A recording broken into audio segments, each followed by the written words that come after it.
भगवान बोले के जान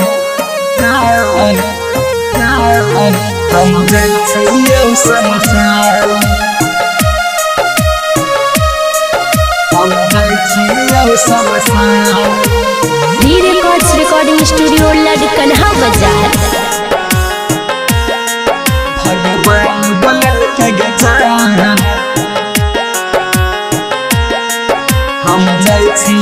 समसान भगवान बोले के जान हम जैसे समसान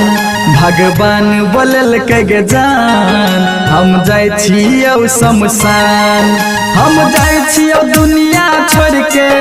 हम जैसे दुनिया छोड़ के तब करी है खूब बदनाम भगवान बोले के जान हम जैसे समसान भगवान बोले के जान हम जैसे समसान हम जैसे समसान हम जैसे समसान हम जैसे समसान डीजे ओम शंकर परसा खरबिंडा हम जैसे समसान निक जका तुरई है केकरो से न कही है झूठो के प्यार में केकरो नहीं फसई है केकरो नहीं फसई है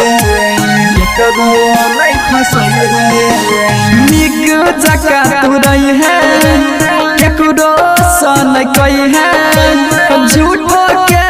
प्यार में केकरो नहीं फसई है रखी है दिल के कोमल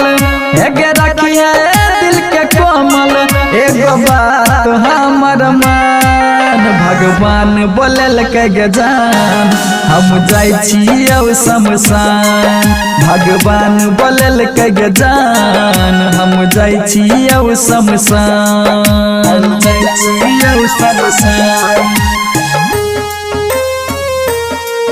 हम जैसे समसान हम जैसे समसान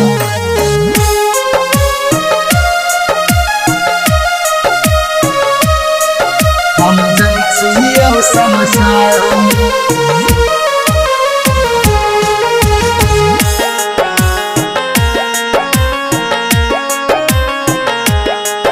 हम जैसे समसान जैसे समसान हेग हमरा सतेलयते केकरो नहीं सतई है जिंदगी मिले छे एके बार एकरा नहीं डूबई है एकरा नहीं डूबई है एकरा नहीं डूबई है हेग हमरा सतेलयते केकरो नहीं सतई है जिंदगी मिले छे एके बार एकरा नहीं डूबई है कहै छौ कृष्णा